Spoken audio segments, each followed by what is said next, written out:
India, I am Janvi, and the results of the most awaited Assembly elections 2022 arrived today. BJP won big in Uttar Pradesh, Uttarakhand, Goa, and Manipur. Aam Aadmi Party opened its account in Punjab, and Congress was nowhere to be seen. To discuss the current results and analyze it further, I am sitting with political analyst Darshan Desai. Welcome, Darshanji, to Voices of India. First of all, tell us what's the general sense of the result? I mean, is this something which we really expected? Well, it was generally expected, except that UP appeared to be a real fight. Especially Akhilesh Yadav really putting up a strong fight. Right. And he was taking up, trying to take up real issues of and actually questioning the government on various development issues, especially his thing on unemployment. Yeah. And then he also, staged up some alliances with local parties, avoiding, unlike earlier, avoiding BSP or Congress and all that. So he really put up a very strong fight, and it appeared to be a very tough battle. But though one seemed that at the end of the day, the BJP will carry it. Yeah, true. And what does this BJP's victory in these states mean for Gujarat? Well, Gujarat has always been BJP's forte. I mean, and it's like any victory in Gujarat is always considered a foregone conclusion that okay, BJP is going to win. Yeah. But there are two similarities between the result that happened in Gujarat in 2017 assembly elections, where the Congress almost came close to power, or you can say BJP saved defeat by 7 seats. Okay. It got 99 seats, whereas the 92 is the magical figure for the 182 member house. GST, and there was a lot of restlessness among the traders and the common people in Gujarat and all that. And then those three boys, Hardik Patel, Alpesh Thakur and Jignesh Mewari. So all those put together, so it was the first time that the BJP's nationalistic or we say Hindutva pitch and all that was the first challenge. Okay, and that was also the second chief minister, that was the first chief minister in fact. Vijay Rupani had just come.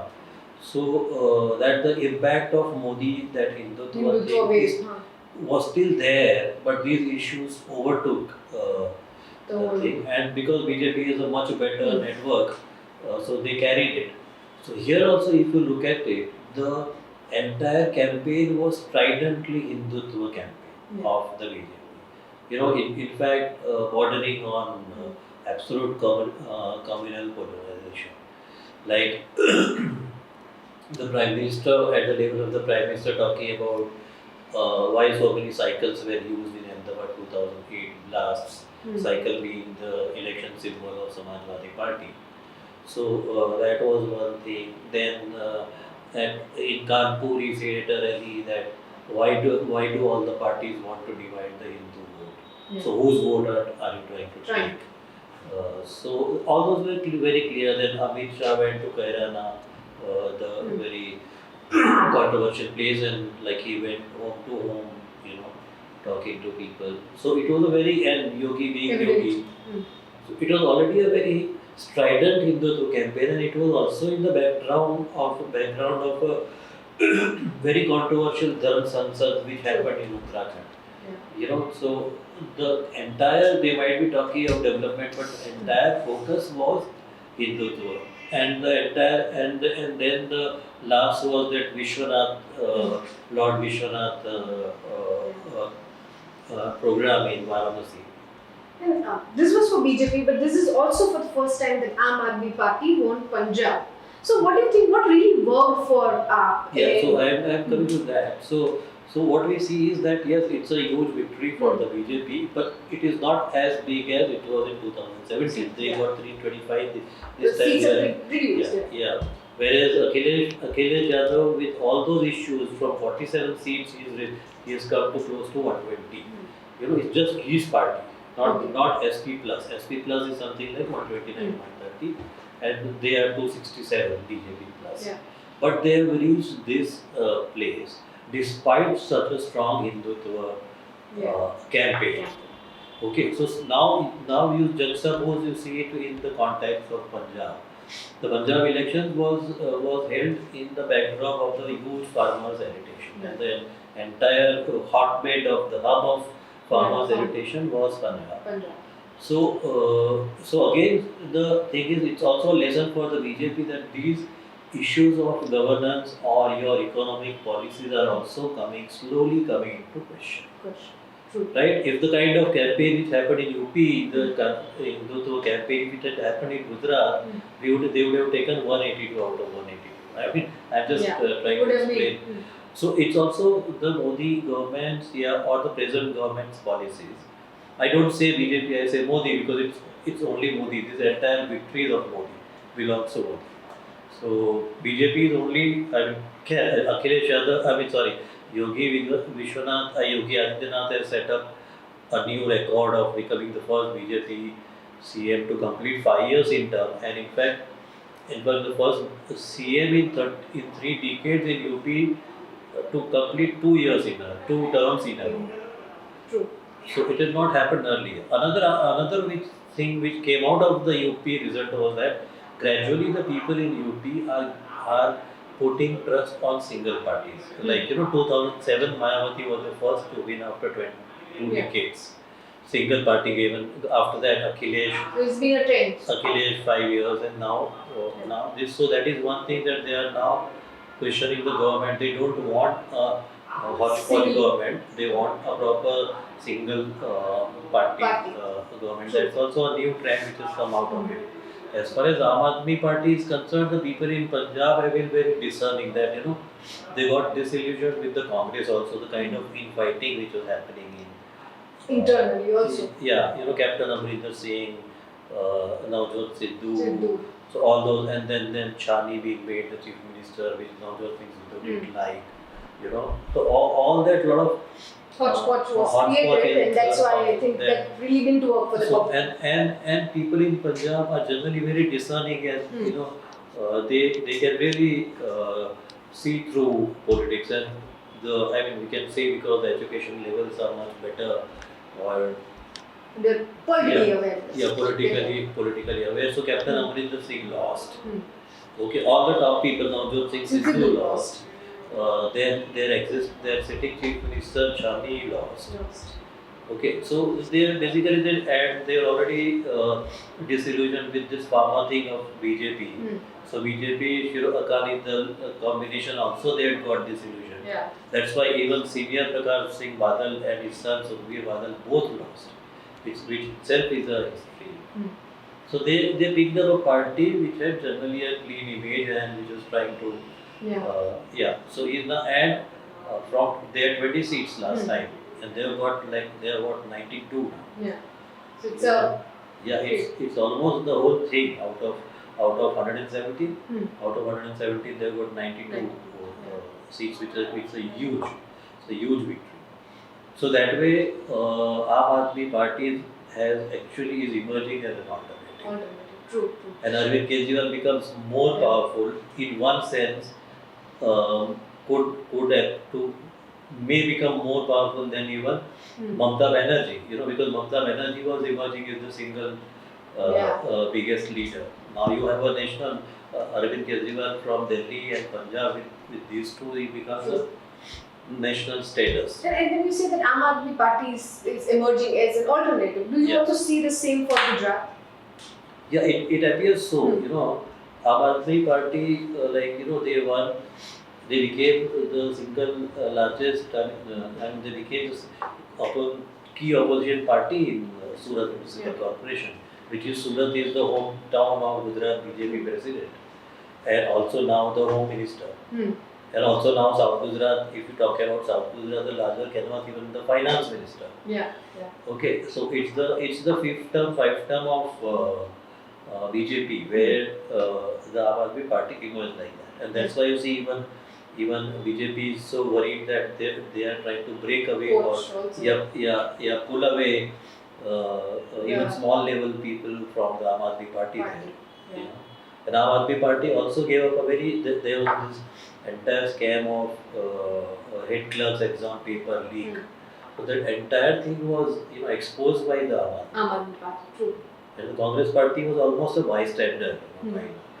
So they did it, and it was. Is an opposition. Yeah, and it was the only party which had ever, no party could ever think of, taking laying siege on the BJP headquarters in Gujarat, Yeah. which they did in Sri Kamalam. They suffered also, they went to jail Jail and for a smaller crime than it, but They did it. they did it. So they are on the ground.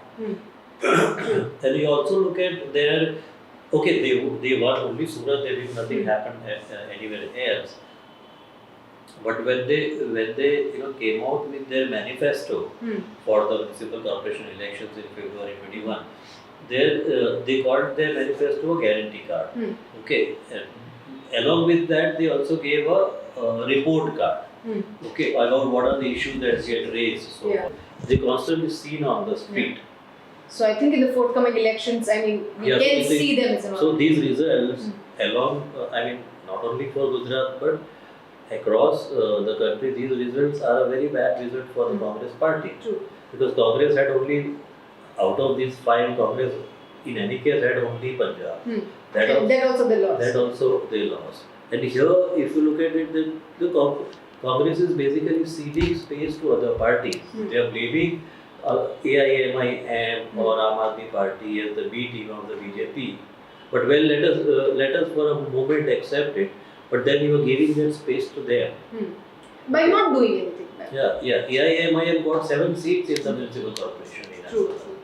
Okay, and in 24, all the local body and all that, they got 24 seats in Gujarat. So what are the other reasons do you think are valid for Congress's fall in the elections? Do you think that like dearth of leadership or the internal conflicts are there the other Internal reasons? conflict and lack of focus. Okay.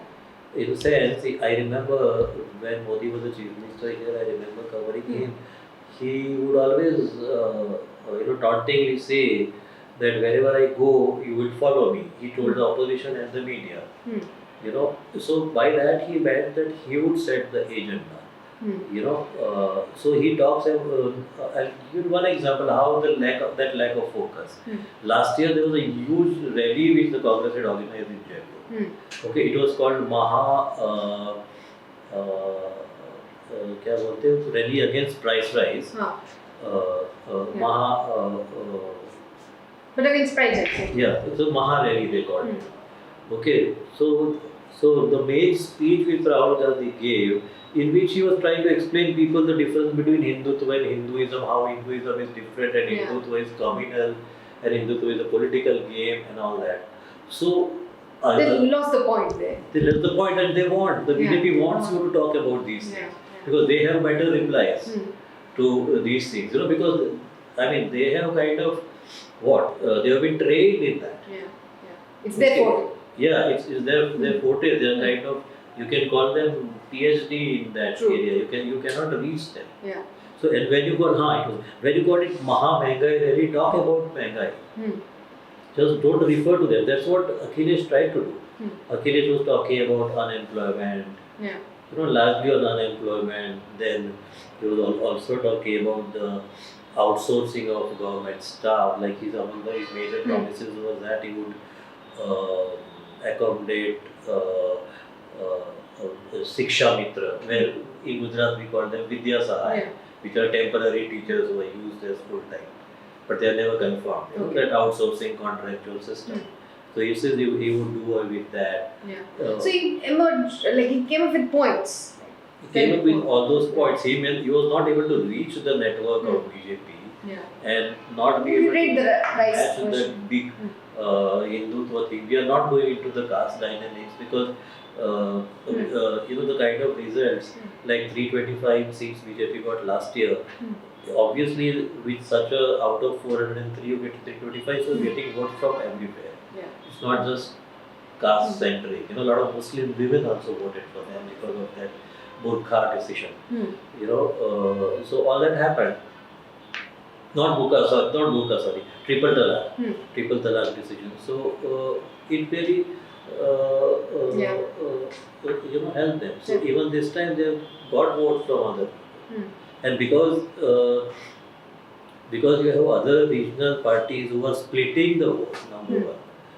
Number one, they split the votes. Number two, a strong party like DSP is nowhere in the picture. No, well, true. The entire Dalit movement was a very big success in UP, which Suddenly fizzled out. but that was wasted away by them, essentially. Thank you so much for sharing your insights. And yes, for more such stories, for more such analysis, keep watching Pipes of India. Thank you.